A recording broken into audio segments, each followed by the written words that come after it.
Welcome back to my channel.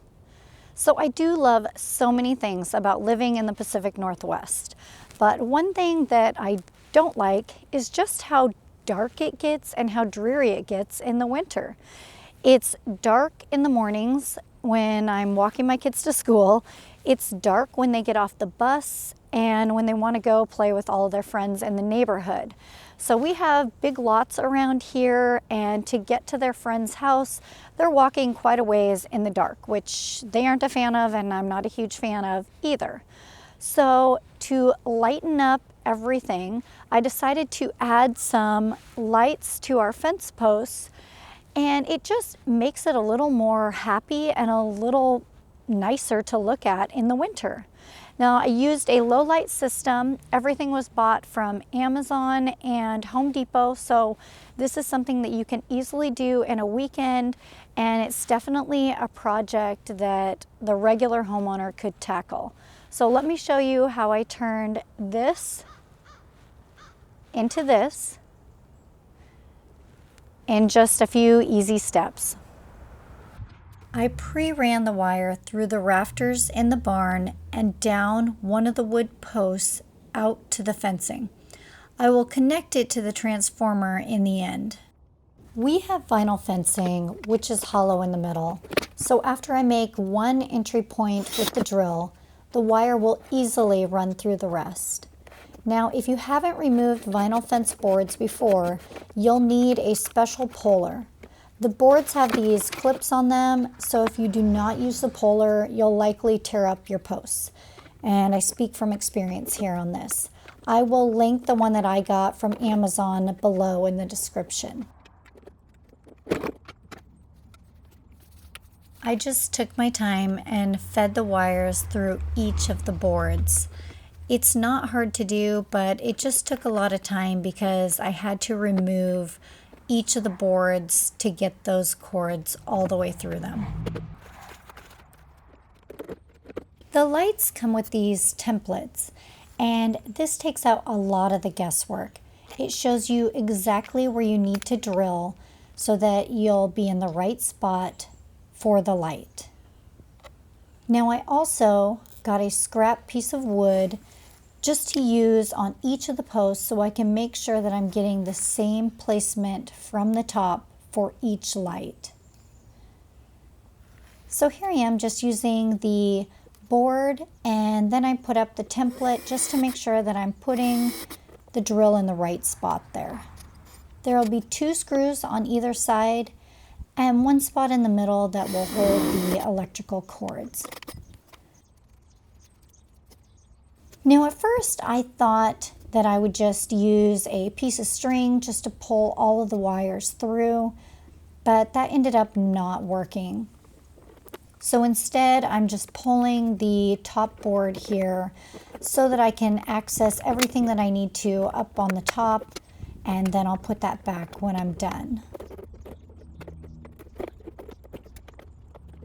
Now, since it will be in the fence, it should be pretty waterproof. But just to be sure, I used some electrical tape everywhere that I had 2 of the cords coming together. Now, the kit comes with these plastic anchors, which are really nice because the screw doesn't have anything to grip onto since I'm not drilling into wood. So you're going to want to use these if you're using the vinyl material. It will just hold it tighter to the fence post and won't come out. Now, to hook the wire into place, you just put the wire connector on the opposite sides of that low voltage cable, and you just press them together. Now, you'll see there's an area that'll fit right in there into the wire connector, and they have little prongs, so when you push them together, it clicks in tight and it actually punctures a little hole into the main low voltage wire, making it work. And again, I'm just using the electrical tape just to be sure. It doesn't say to do this, but I'm just doing it to be careful and make sure I've done everything I can here. Overall, I think that this is a project that most homeowners could do. The skill level is very low, and I'll say that the lights that are available for these low voltage systems are very easy to use, and they take out a lot of the guesswork here. If you have a long run like me, you will need to add more wire. To do this, you'll use your wire strippers to remove the insulation on the 2 existing wires and the 2 new wires that you'll be connecting to. Then you will twist 1 existing wire with 1 of the new ones. Hopefully this is making sense. So in the end, you will have 2 sets. Then you will use the wire net that comes with the waterproof splice kit that I found. I'll make sure to link that down below in the descriptions. Lastly, it comes with these tubes that you'll put the nut and the wires into. You'll just slide it in there, and one of the wires will go out one side and one of the wires will go out the other side. So you will end up using 2 of these tubes every time that you connect a new wire together. So you will end up having 2 different connections. I hope that makes sense. Now the nice thing about these tubes is that it will keep everything waterproof and sealed up tight, since this is going to be outdoors.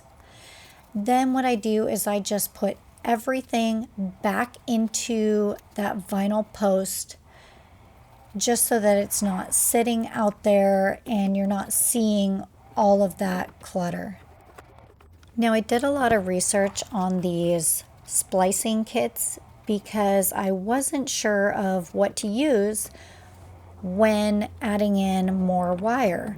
And I actually found that a lot of people recommend these just for any use of adding on lines to these low voltage systems. So a lot of people find that this actually works better than using the clip-in that comes with these kits.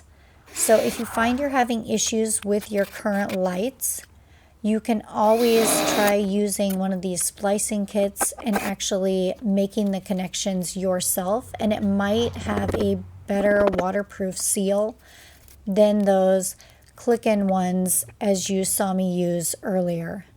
This might be a bigger issue if it's in your flower bed versus mine where the connection is set into the vinyl posts. So just something to think about. And as I said, I will link them in the description so you can check them out and see if they're going to work for you. Now when looking at the low voltage wire, there's 2 different types you can get. There's a 14 gauge and a 16 gauge. The 14 gauge wire carries more current than the 16. So it's something to think about if you're running a lot of lights along a line. You might want to go with the 14. If you're using LEDs, it will use less, so you might be able to get away with that 16 gauge. And the 14 gauge, of course, will be more expensive. So just some things to think about when you are buying the wire and investing in your system. Now, for any of you out there looking for fencing, I thought I'd talk a little bit about this vinyl fencing. Some of the pros are that it's really easy to maintain.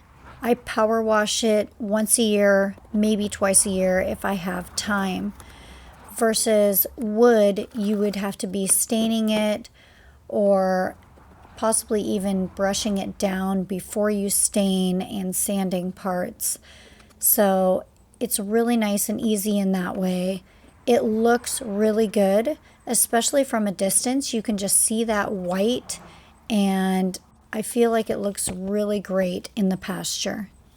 Now, since it's hollow and I can put those lines right inside of it, it gives it that clean look, so you don't see these wires running everywhere. versus if I had wood, I would have to run them up the post and probably just dig a line and bury them in the ground. Now the cons are that it is not as strong as wood. So these boards are really brittle and they break easily. So just about every year I have to replace 1 or 2 boards from a storm or from when winter hits and the branches fall and break them. Another issue is that it's hard to patch. For example, if I decide I don't like these lights and I want to take them out, there's not really an easy way to patch it. You're going to see that there is a missing spot.